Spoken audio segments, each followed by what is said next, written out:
Welcome to Hartford Next Neighborhood Training Institute's It's Our City series, episode number 7, featuring our one and only Hartford Fire Chief, Rodney Barco, and our Director of Emergency Services, Jeffrey Covello. My name is Marion Griffin, Board Co-Chair for Hartford Next. Hartford Next is the coalition of Hartford's 13 neighborhood revitalization zones, better known as NRZs, and our purpose is to bring together the residents and neighborhoods of Hartford in order to help us to improve the quality of life in the city. The NRZs were started in 1995 by the state legislature, and they have been in existence since then in multiple cities across the state. We have been developed as the coalition to help all the neighborhoods in Hartford. Today, I'd like to welcome our presenter and our host, retired Fire Chief Charles Teale Sr., and he is also the board member for Hartford Next, as well as the public safety chair for Northeast NRZ. Charles, I'd like to turn it over to you. Thank you. You're very welcome. Thank you, Marion. Greatly appreciate that introduction. You know, this really is a privilege and an honor for a variety of reasons. I mean, I know both of you to varying degrees, but especially the fire chief there at the end. He probably refuses to admit this, but I was a lieutenant in the training academy when he became a firefighter or a fire recruit. And it's great to see him being as successful as he is. Just before we get started, though, formally, I know we got a lot of things we want to discuss, but, you know, as retired fire chief, and I'm currently the master of the lodge, Tuscan Lodge number 17, we own the apartment complexes on Montville Street and on Tower Avenue. 2 weeks ago, we had a multiple alarm fire in one of our units. And 12 families were displaced, 15 people total. The challenges were enormous. I want to say, and I had a lot of things that I wanted to thank Chief Barco for today, because I interact with a lot of people, Captain Rivera in particular. Yeah, I interact with a lot of people, excuse me, a lot of people associated with the Hartford Fire Department regularly, and they are exceptional people. I know you probably hear that all the time, but it's a pleasure interacting with them. They're very attentive to all the things that are done, but maybe I'll go on and on about that later. But I just wanted to simply say, with regards to the way they handled themselves at that fire, I saw Deputy Chief Kyle Krupa and also Assistant Chief Harry Tullier. Yeah, 2 other guys that I trained, incidentally. And it's great to see you guys doing wonderful things with your career. But before I go on and on about this, I'd like to hear something from both of you. Director Covello, you and I haven't had a chance to get to know one another very well. I mean, I've known him for decades, but perhaps you can tell us all something about yourself if you're so inclined.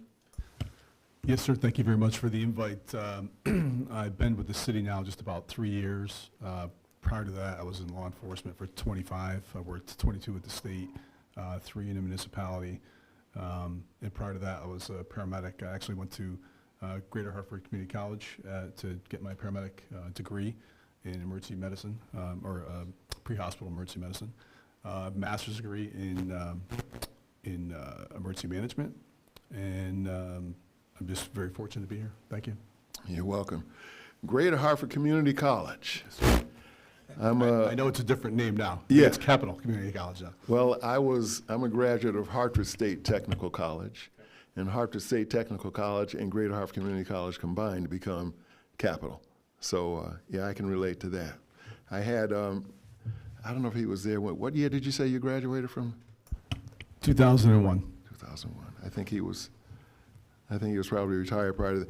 There was a counselor by the name of Bill Edmonds that worked there for decades as a counselor, Greater Hartford Community College. And he's the guy that turned me around. He actually asked me the question. He said, do you know how many people spent their lives risked their lives and sometimes gave their lives so you could have the opportunity to succeed. Yeah, that's it. My life had gotten to that point. So, but you know, I was an 18-year-old kid and not doing anything with my life, but it turned me around. I came to realize the connection between the sacrifices of others and my actions now.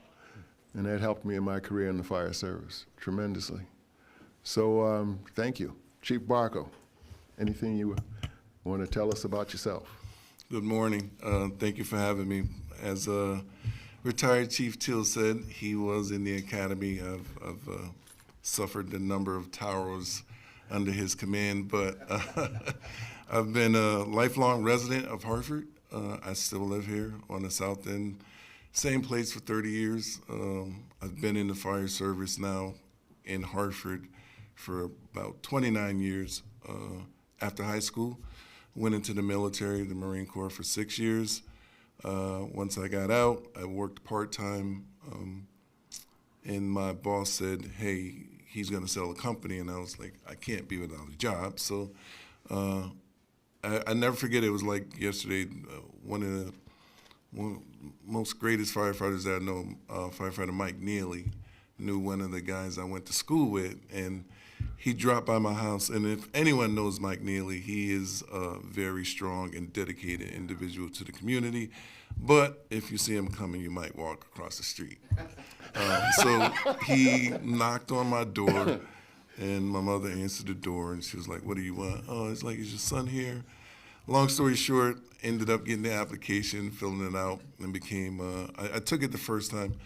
I failed, so I went back to the library, Hartford Public downtown, studied square miles of the city, everything about the fire department, and I came out #1. So, you know, it was, from there, it was just upward mobility. But I'm very thankful for the opportunities that I've gotten in this department. The fire department has enabled me to do and see a lot of things that I would normally have not seen or known about. And there's been too many mentors on this job to name, but you know, Chief Teale is one of them, and Captain Harris is the other one that really comes to mind when we talk about mentorship. But you know, I love the city. Don't plan on going anywhere. So that's, you know, that's the story of my life. I love the job, and I'm thankful for the opportunities. Thank you very much. You mentioned a few people that I do know quite well. Mike Neely, it's hard for you to believe this, I know now. Well, first of all, regarding those towers that you used to have to run, I used to run those towers too. You know, I ran those towers with those guys. But Mike Neely and I tried out for the fire department at the same time. And for the strength and agility test, I think there were like 8 different parts to it. It's not like the one we have nowadays. I'm not going to go into what it was, but those records he didn't set, I set.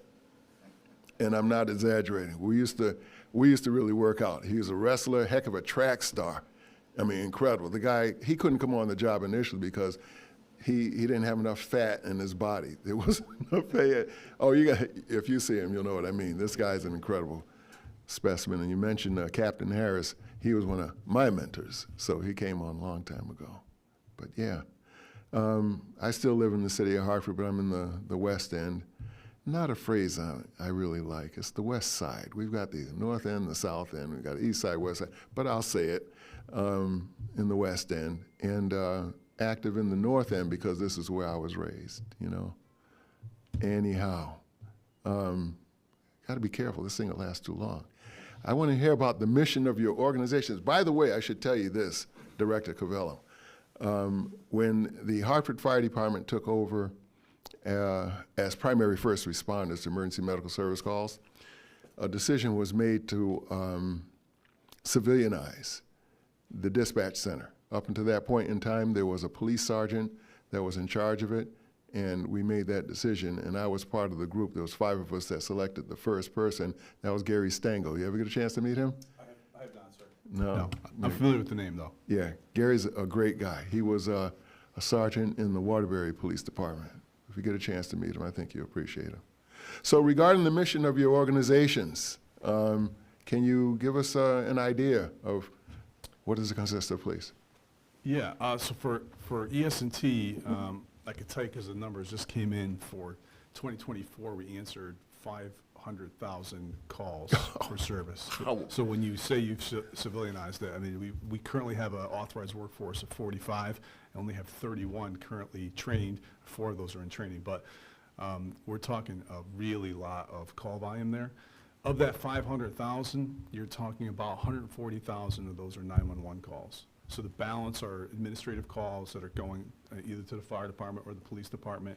And then there's another about third of that 500,000, that because of all of the healthcare facilities and whatnot, you have calls for medical services, especially it's probably the most prominent one. So it creates a 911 level response, but the call had come in on an ordinary line. So you're talking an extremely busy place, and our job is to, prioritize those calls and make sure that the emergency services that are required to go, whether it's police, fire, EMS, actually get there with the best information possible in the quickest amount of time.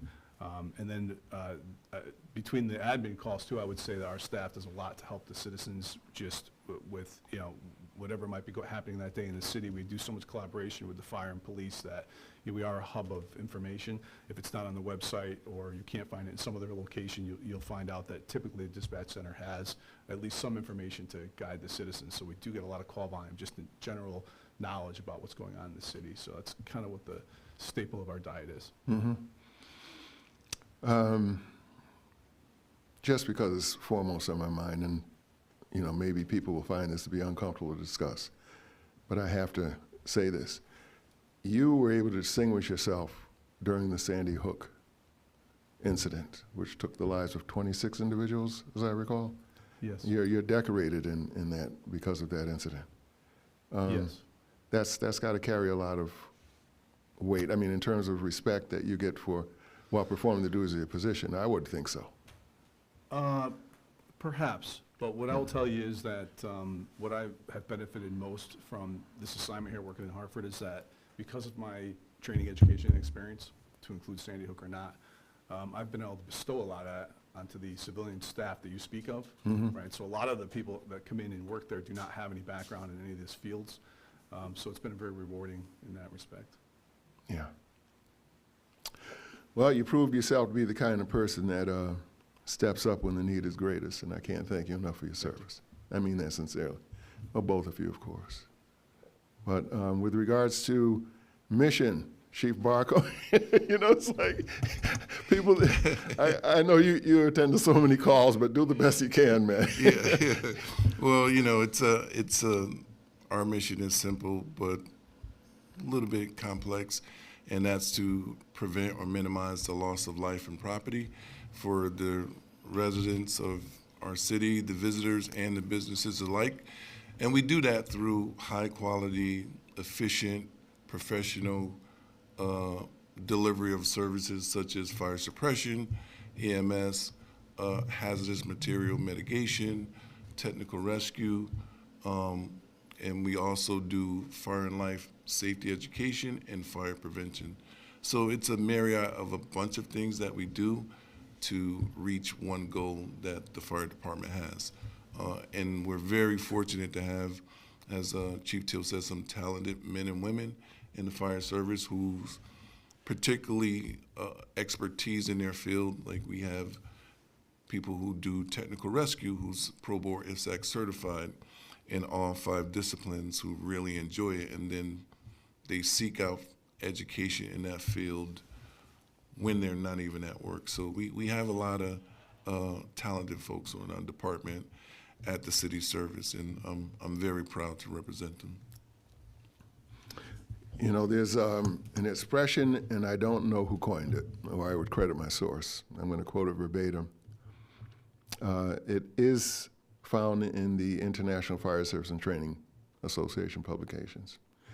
But it's one that I never forgot, and it goes something like this: the safe, effective, efficient protection of a community from hazardous processes or conditions is a continuous cycle of strategy development, tactics implementation, and evaluation. End of quote. So armed with that knowledge, I set out to do some things in my career. You know, there was, as fire chief in particular, but there was the creation of written policies defining fire department deployment procedures. There was the application of resources that used the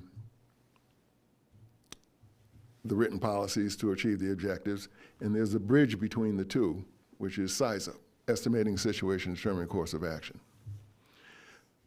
So I say all that to simply ask this question. What has changed? It's almost 15 years. April will be 15 years that I served, you know, as a fire chief. I'm very grateful for it. I got the best job in the whole doggone world, retired. Yeah.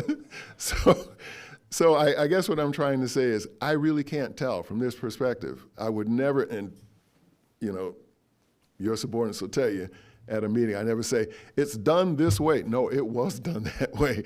You know, what would you say, thinking back, if you would first please, Director Covello, thinking back, can you think of anything that's done differently in your field over the course of the past 15 years? Or is it pretty much just the same, just different people?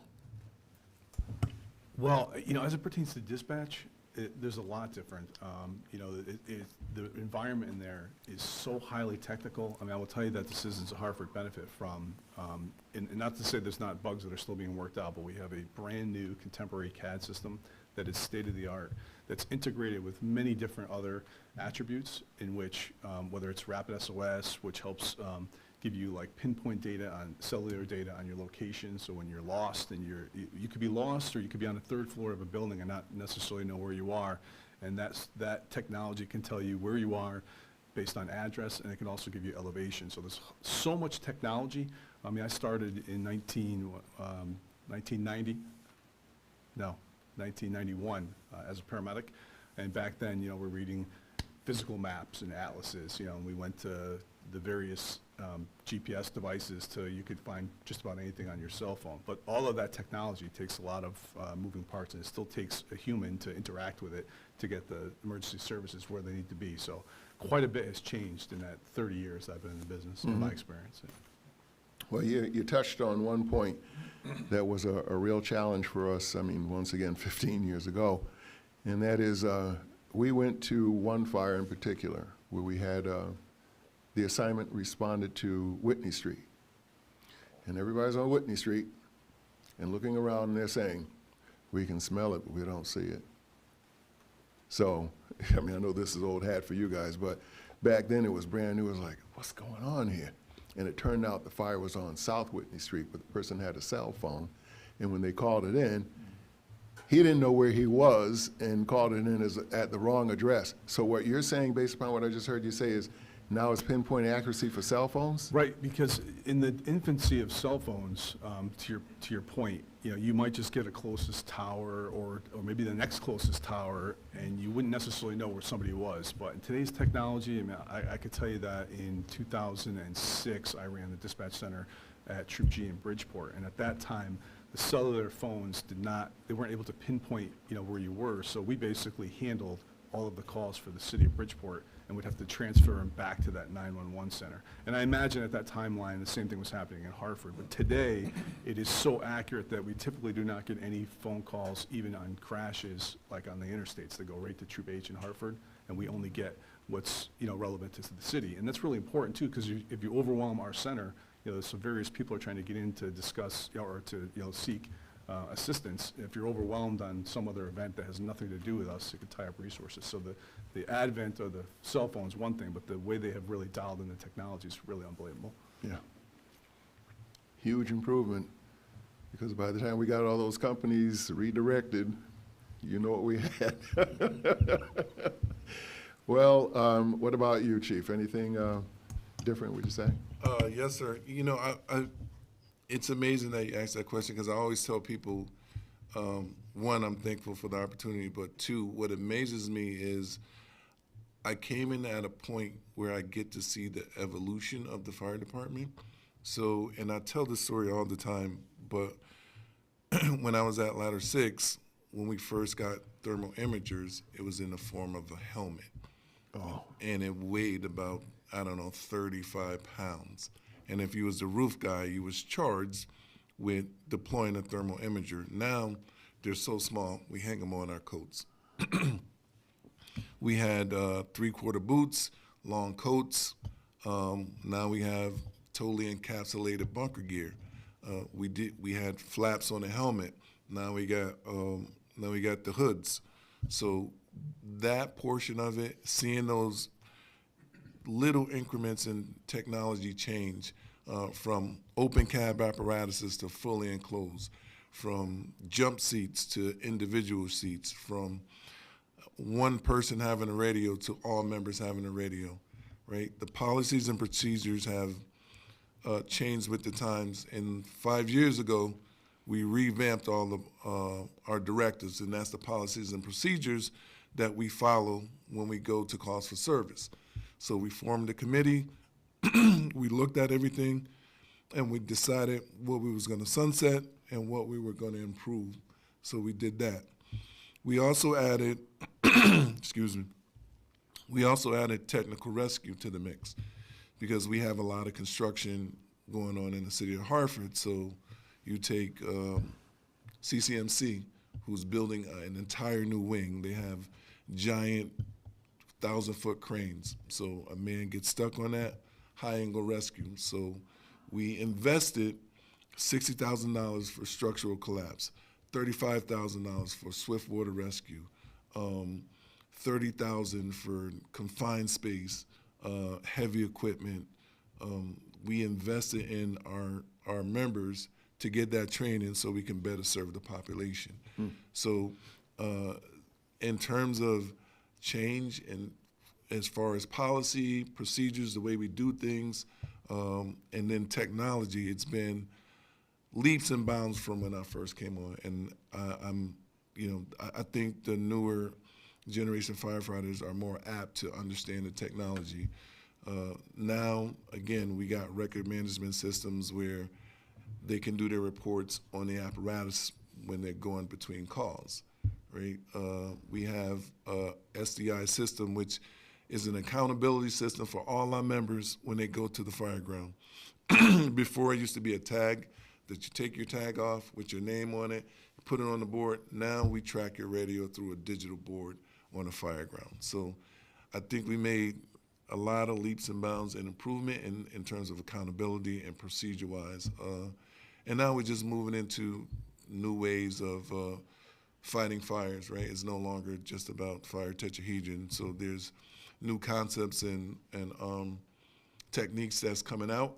And what we've done to help the membership get accustomed to that is, and I'm sure you know this, Chief Teale, but when we came on, when we took our own classes, we had to get someone to cover our time. We had to do an exchange day, get somebody to work for us. Now, I cover their time so they can go take classes, and then we set aside $20,000 every year. So if you want to take a class, we'll pay for your class and we'll cover your time. So anything we can do to get our membership trained up to the level that will help serve the city, we're doing it. But those are just some of the things that we're doing now that we didn't do in the past, and I'm very proud of it. as well you should be. I mean that sincerely. And you're quite right. I do remember those days of looking for someone to cover for you, and they'd cover for you and ask for the time back on Christmas morning. You'd be like, what a dirty... There's things you had to put up with, but you got it done, no question about it. Concerned about the time here, but I want to transition into an area that is of concern to the residents that I can detect. I mean, I go to all the NRZ meetings for Northeast Neighborhood Revitalization Zone Committee. The primary concern is always response time, and neither one of you gentlemen have a problem with that. I can tell you that right now. I never hear a single complaint. How do you do it? I mean, how do you, we used to cover, you know, if you had, all the companies were being used in Hartford, you had mutual aid, and we've had people from as firefighters from as far away as Meriden come to respond to fires in Hartford, but that was then, this is now. How do you get to the point where you're so efficient that you don't have complaints about the amount of time that it takes for people to receive your services? That's critical. What do you think, Director Covello? So for our part, I would say that we've increased staffing, for one. There's certain protocols and procedures. 911 phone calls take precedent when they come in for calls for service, whether it be fire or other first responders.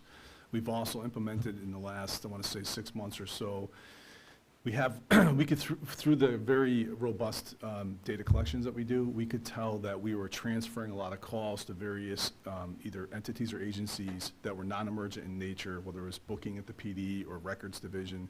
So that has kind of sort of funneled down some of that high call volume. It's called the automated attendant, and that'll handle like the top 7 transfers that we normally do, so that the dispatchers could focus on answering that 911 call, because that's the priority. And the second part of that equation is we continue to try to take the human factor out of the decision making. So if Chief Barco's men and women get a call at location X and the call for service is situation Y, it's pre-programmed into the CAD so that once that data has been entered as this is the problem, it gets sent to the fire dispatcher and immediately dispatched. So. Thank you. Thank you. What about yourself, Chief Barco? Yeah, so we're pretty fortunate. We have several layers of supervision, right? From the company officer, lieutenant, or the captain, district chiefs, and then the tour commander. So even if something is missed, someone's always listening. And we can redirect those units, as Director Covello said, if we feel that we have a lot of resources at Building A, and something comes in at Building C. Our people, our incident commanders and their chief's aide are listening to dispatch, so they're listening to what's going on throughout the rest of the city, and they can tell the incident commander, hey, a fire is coming in on the north end. Let's cut a few folks go and let them head over to that way. So we have several layers of supervision where we can always allocate someone to go to a different place. Plus, what we've done is we try to have our members really efficient in what they do. So there's no delay in going from point A to point B, because guys, we do driver training on Fridays. And so officers do company drills so that every member of the company knows exactly what location is where in their first due and second due district. So that makes it become more efficient when they go out the door for calls for service. Is the training aspect of it. Also, when we have places that we call target hazards, like hospitals. Guys go out once a week, they survey those areas so they know where the weak points is, how they're gonna stretch a line, how they're gonna attack the fire, what floor where the FDC is. So it's a combination of supervision, technology, and just training that helps us become more efficient. One of the other key components is once a month we have what we call Fire Stat, and that's statistical data for every group, and it shows the response time percentage for the month. And there's a somewhat unwritten rivalry between companies to see who has the best numbers, and that fuels our response times as well. Well, that does tie in actually with something else that I was concerned with, and excuse me, that's pertaining to the subject of morale. How do you maintain it? It was an ongoing issue for me. It was a battle every day. And I used to try and keep people busy. So they didn't notice if things were not going well. They were just too busy trying to solve the problems. But how do you address it? How do you keep it up? What do you think? I think for my part, the staffing was a big issue. So getting the staff up, we're starting to do classes now from 10 to 12 at a time versus in the olden days, they would train 1 or 2 dispatchers at a time, but the facility is just too big for that to happen. So we brought in some bigger classes and really with a much more robust training program.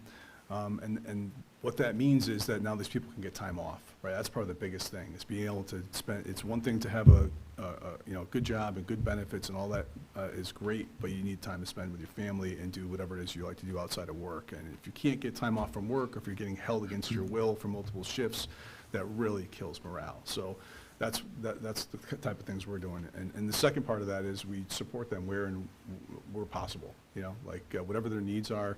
We're on top of it. Whether it's a suggestion box or just, I go out to the staff every day. Every time I get to work, I'll go out to the floor and see, what's working, what's not working, what's good, what's bad, what type of positivity I'm getting back, or negativity, depending on what the environment is. And so staying active, engaged, and involved in their work seems to make a difference. Mm-hmm. Yeah, I think for HFD, it's very challenging considering the average age of the firehouses, right? It's about 78 years old, the average age of all our firehouses. So there's some issues that need to be addressed, and it's not always easy to address them. We have a few firehouses that are labeled historic, so making changes to those firehouses is quite challenging. But what we've done in conjunction with the city is we instituted a capital improvement plan.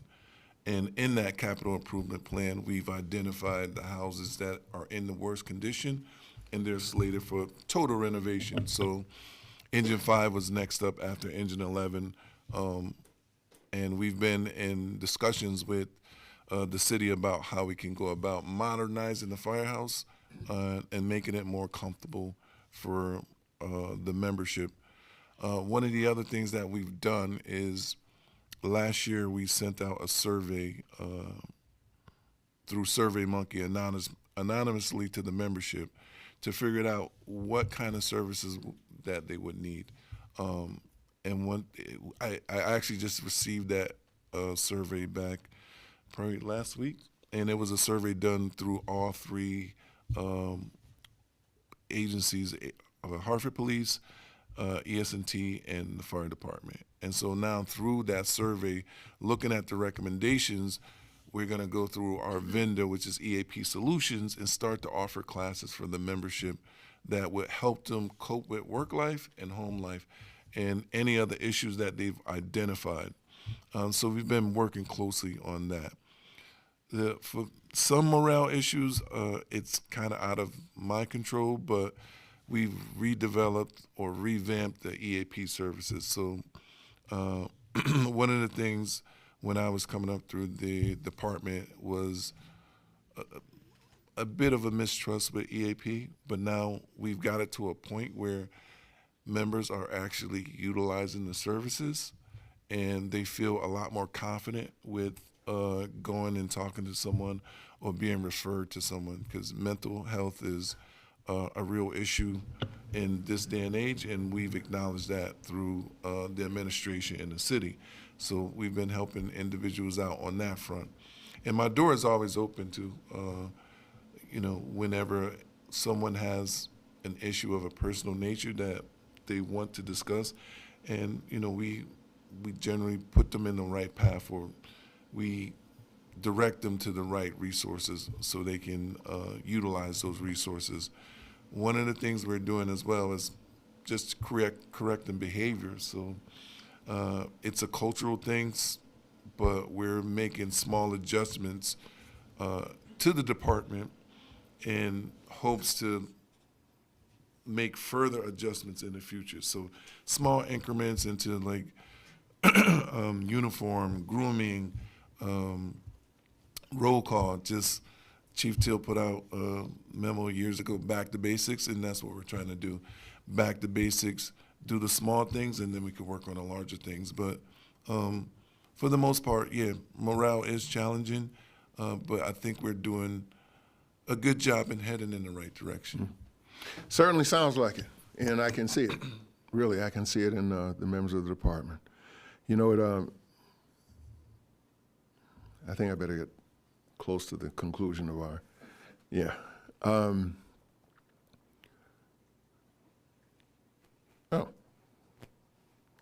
so I've got a few more minutes. Yes, please. Question? We don't have any questions from online at the moment. All right. You know, I had a sort of question. Certainly. I'm a member of the South Downtown Neighborhood Revitalization Zone, and Officer Rivera comes and reports to us, you know, every month at our monthly meetings. And I personally, and I think most of the people who attend, and we have virtual and in-person attendance, really appreciate hearing what's happening, you know, not just in our neighborhood, but in the city at large. But I think what struck me was how much of the presentation that he does every month is focused on prevention, on offering us free smoke detectors in our multifamily buildings, on encouraging people who are renters to get renters insurance. You know, you wouldn't necessarily think that was a fireman's job, but, you know, he's really very good at expressing why that's so important and how he sees people who are, you know, displaced, who have nothing to be able to, no money to be able to rebuild their lives. And there are other things. And I'm wondering if that's something, I don't know, that you do in every NRZ, and if you know that there are NRZs that, you know, are not taking advantage of this and could let us know at Hartford Next, we could encourage folks in that NRZ to have someone from the Fire Department or Emergency Services, you know, present at their meetings. Yep, that's a good question. Unfortunately, we don't have as many folks to go out to the NRZs as HPD. They have a CSO for every NRZ, but we work around the schedules of the NRZs, and we make almost every NRZ meeting that we can. But I can tell you there's no NRZs that's not utilizing SSU. That's or the fire good. department, yeah. Thank you. Hi, I'm Jack Antonich. I'm co-chair of the program committee for Hartford Next, along with Frank. And first question, you mentioned 500,000 calls, emergency services. Within what period? That was for 2024. 1 year. 1 year. Okay, that was a little bit of mind-boggling. Could you categorize calls in general areas as far as what people typically call in about, and what resources you make available, and who you connect with to provide those resources within the city, both departments like the fire department, police department, and any others? Yeah, that's a great question. What I'll tell you is that we can reach out to all these partners. We have very good communications, whether it's with 311, whether it's with the fire chief, and I talk, I would say, just about daily, almost every single day, because he's also the emergency manager. So I'm pretty much in the loop on anything that's going on in the city, and I make sure that that gets filtered out to my staff. I would tell you that the predominant calls of the 140, well, I shouldn't even use that number because that's just 911s, and there'll be plenty of those calls that come in that weren't necessarily emergencies. But in that number as a whole, the highest incidences of services go to the police department, then the fire department, and then lastly, EMS calls. So that's how it breaks down in the third, and third, yeah, roughly. Are there other organizations that you connect with when calls come in beyond fire department, police, Yep. emergency services? Yes. He's asking if we deal with any other agencies. I'll say inside. Well, externally, we could have a request for, if the fire department would request for mutual aid, you know, we would call an outside fire service for them. If the police department were to call for mutual aid, we could call outside services. So we can connect to anyone, anywhere, countrywide. We even have a system called Mutual Link. We could talk to a dispatch center in Arizona if we needed to, if we knew who we needed to speak to. So we could talk to anyone. The second part of that is, inside, I would say probably the greatest resource we reach out to is the HEART team. Are you familiar with that? team. That's a great resource that this community has. It's really unbelievable, and I've been here since its inception, where I played a role in help mapping out what services that they would be utilized for. So we use them a lot, and those are all clinicians that go out to calls that maybe are not best served by the police department, but in the past, that's all they had. So I will tell you that from a dispatcher's perspective, speaking on their behalf, because I don't necessarily dispatch in as much as I supervise a dispatch, but the fact that you could take a call and not have anything, no resources to offer someone is not a good feeling, right? But having the HART team there, where almost any problem that someone could bring to our attention, we could send them, and if we can't mitigate it over the phone, they could go out oftentimes and help people mitigate even ordinary problems that you would think, if you have a good support system and your life's going great and you could call someone in a crisis and work it out, that's great, but not everybody has that. So the fact that that HART team is available, that we almost never say no on the phone to someone calling for help, is a really good feeling. Good morning. My name is Quintessia, and I'm the CEO for the Brooks Token, Inc. We are a nonprofit downtown Hartford, and our primary focus is fire victims. So we've been up and running 5 years, and our area of concern is just getting a direct line to be there for the resources and provide the support. We do get the calls, but they're primarily sometimes too late, a week later. It all depends on who's transmitting the information. Sometimes the Red Cross will call, sometimes it'll be someone from the fire department, but we're not getting the calls in real time. We do offer a variety of services for the Tuscan group. We were called the same day immediately when it happened for the situation here, so we are currently assisting those families. Sherry and Carol from the management office here were very great, getting us the information. We're getting to where they are, providing hot meals. We also provide clothing, shoes, all the essentials. We have a full functioning, full service van. So when we're called, we're right on the scene of the fires. If we need to transport residents, we do that as well. And we have a full emergency operation going for fire victims specifically. So my goal today in coming was just to hear the things that are happening and figure out how we can get the direct line of communication to you guys, so we're getting the information as it's as we're getting the calls as things are happening.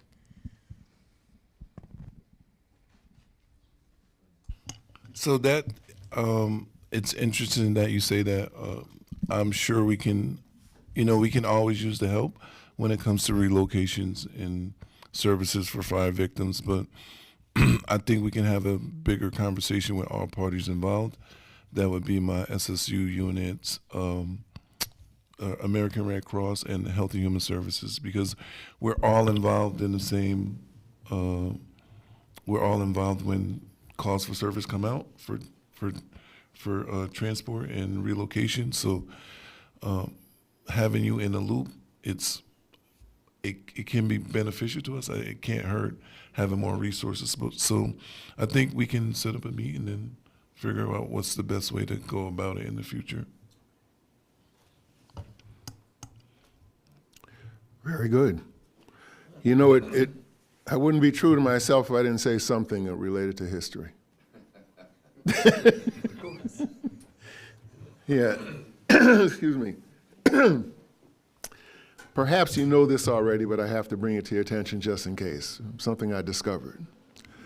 Whenever a dispatcher sends a call to company that involves Company 15s, there's a lamp on the outside of the building. That lamp lights up, and it stays lit for several minutes. The reason why it's lit is because at one time, the horses pulling fire apparatus would leave the firehouse and be struck by the trolley coming down Fairfield Avenue onto New Britain Avenue. That literally is the reason why it's there. It's still there. And it's still there. I bet it still works. I bet it still does. If it doesn't, then they broke it at 15 within the past 15 years. But I had to go and check it out to see if it still worked. I was always reading something about Hartford Fire Department history. Yeah. Anything else? Anyone else? Anything coming in online? Yes, please. piggyback on Frank's question about prevention and support at the NRZs. I go to almost all the NRZ meetings, and I see your staff there when they can be there.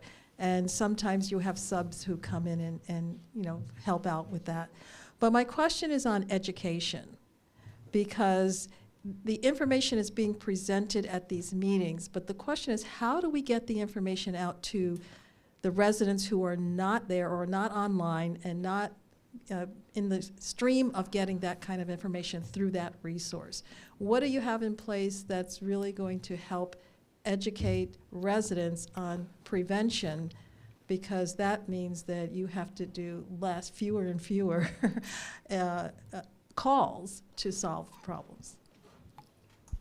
So in conjunction with the city, we have a resident guidebook that's been developed for 2025, and for each division, DPW, HPD, fire, housing, there's a section in there, and for fire, it gives you all the information you need about fire prevention, the do's and don'ts, having smoke detectors and renter's insurance, and if there's a question in there that's not answered, the information is in there to reach special services in the fire prevention division.